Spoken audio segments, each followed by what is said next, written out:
केला बेचने वाली चुड़ैल। एक बार की बात है, जादूपुर नाम के गांव में करतब दिखाती एक औरत एक रेड्डी के लिए गांव में आती है। आइए आइए मेहरबान कदरदान, खाइए रोहड़ा के ताजे ताजे केले, कभी खाए नहीं होंगे ऐसे केले, पीले पीले केले खाइए। ये कहकर रोहड़ा हाथों में 4 केले लिए उन्हें सर्कल में जोर जोर से हवा में उछालती हुई करतब दिखाती है, जिसे देखकर आसपास के सारे बच्चे अपने अपने मम्मी पापा से उस औरत के पास जाने की जिद करने लग जाते हैं। पापा ऐसा तो सर्कस में बॉल से होता है ना, ये आंटी तो केले से कर रही है, चलिए ना पापा देखते हैं। रोहड़ा एक पतली सी तार पर चलती हुई केलों से करतब दिखाती है। आते जाते सभी लोग बाहर रुककर उसके करतब देखते हैं और वाह वाही करते नहीं थकते। जैसे ही एक आदमी पास आकर उसे पैसे देने लग जाता है, तब वो कहती है, अरे नहीं नहीं साहब, मैं करतब तो बच्चों के मन को बहलाने के लिए करती हूँ, धंधा तो मेरा केले का है। पीछे देखो मेरी रिड्डी, जो भी मेरे केले खाएगा मेरी तरह चुस्त दुरुस्त और तंदुरुस्त हो जाएगा। पता चलता है क्या कि मेरी उम्र 55 की है। अरे पर ऐसे ठंड के मौसम में कोई केला क्यों खाएगा? ये ऐसे वैसे केले नहीं है साहब, ये शरीर में गर्मी देते हैं, ठंड को दूर भगाए, जो भी रोहिणा के केले खाए। पापा अगर मुझे केले नहीं मिले तो मैं घर नहीं जाऊंगी।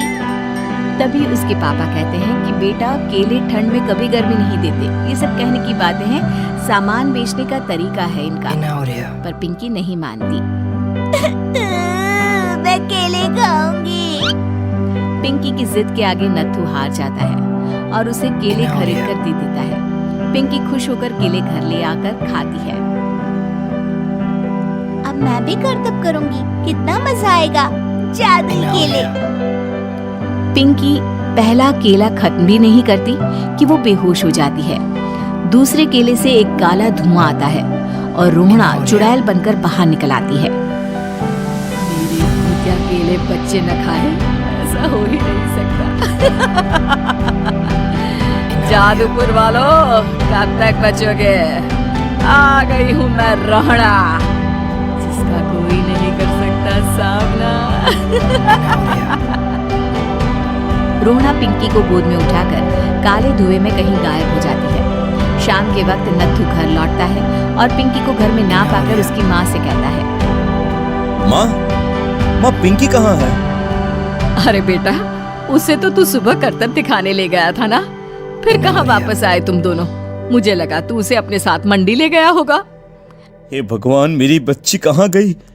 मैं उसे घर ही तो छोड़कर गया था माँ। नत्थू गांव के घर कोने में अपनी बेटी को ढूंढता है, पर उसे वो कहीं नहीं मिलती। परेशान होकर आके रो रो कर नत्थू हिम्मत हार कर घर लौट आता है। अगली सुबह रोहड़ा फिर से करतब दिखाने आती है और इस बार पिंकी की तरह रोनी केले खरीद लेता है। 50 रुपए दिए थे पापा ने, सारे पैसों की मैंने केले खरीद लिए हैं। अब मैं भी आंटी की तरह ही करतबबाज बन जाऊंगा। यही सोचते हुए रोनी केले खाता है और पहला अकेला केला आधा खत्म भी नहीं करता कि चुड़ैल उसके सामने आ जाती है। मेरे साथ चलने का समय आ गया है रोनी। ये तो बस शुरुआत है, अब इस गांव के सारे बच्चे धीरे धीरे मेरे कब्जे में होंगे, एक बच्चा भी नहीं बचेगा। ये कहकर रोना रोनी को गोद में लेकर काले धुएं में अदृश्य हो जाती है। इसके बाद हर रोज गांव में से कोई ना कोई बच्चा गायब होता, पर ऐसा क्यों हो रहा है किसी को भी समझ में नहीं आ पा रहा था। रोज की तरह अपनी बेटी पिंकी की तलाश में नत्थू गांव के एक तालाब के पास बैठा रो रहा था। कहाँ गई मेरी पिंकी? शकुंतला के जाने के बाद एक वही तो मेरा सहारा थी। अरे उसकी आत्मा कोस रही होगी मुझे कि मैं अपनी बच्ची को संभाल भी नहीं पाया। नत्थू ये कहता हुआ रो ही रहा था कि तभी तालाब में से उसे शकुंतला की आवाज सुनाई देती है। कहाँ थी तुम शकुंतला? हमारी बच्ची और सारे गायब हुए बच्चे रोहड़ा के कब्जे में हैं।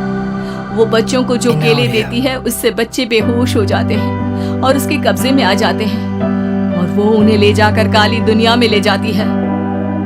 पर वो ऐसा क्यों कर रही है? ये मैं नहीं जानती, पर उस दुनिया का रास्ता मैं आपको बता सकती हूँ। जहाँ ये नदी खत्म होती है वहाँ एक केले का पेड़ है, उसके नीचे एक दरवाजा है, वहीं से रास्ता जाता है उस दुनिया का। ये कहकर शकुंतला की आत्मा गायब हो जाती है। गांव के सभी लोग झुंड बनाकर उसी रास्ते से काली दुनिया में चले जाते हैं और वहाँ देखते हैं कि सारे बच्चे वहाँ काम कर रहे थे। पापा मुझे ले चलो यहाँ से। पापा पापा। सभी बच्चे अपने मम्मी पापा से लिपट जाते हैं। तो तुम लोग यहाँ तक आ गए? क्यों हमारे बच्चों को पकड़ लिया तूने? तुझे शिकारी बनाना है तो ले, हम सब आ गए हैं, हमें खा ले। नहीं, मुझे बच्चे चाहिए। मेरे बच्चे के बदले तुम लोगों के बच्चे। क्या मतलब? इसी गांव में रहने वाली एक औरत थी। केले की चोरी के इल्जाम में मेरे बेटे को गांव वालों ने इतना मारा कि वो मर गया। उसी दिन मैंने ठान लिया कि गांव वालों का भी वही हाल करूंगी। कुछ दिन बाद बेटे के चले जाने के दुख में मैं भी मर गई और मेरी भटकती आत्मा एक चुड़ैल बन गई। और फिर मैंने बदला लिया तुम सबके बच्चे छीनकर। बर्दाश्त नहीं कर पाए ना। सोचो मुझ पर क्या बीती होगी। हमें माफ कर दो रोना। पता नहीं है किसकी गलती थी पर हम सभी माफी मांगते हैं। हमारी खुशियाँ लौटा दो, तुम भी तो एक माँ हो। गांव वालों की बात सुनकर रोहना का मन पिघल जाता है और वो बच्चों को छोड़ देती है। उसके बाद काली दुनिया बच्चों के लिए जादुई दुनिया बन जाती है। अब कोई भी कभी भी वहां आ जा सकता था।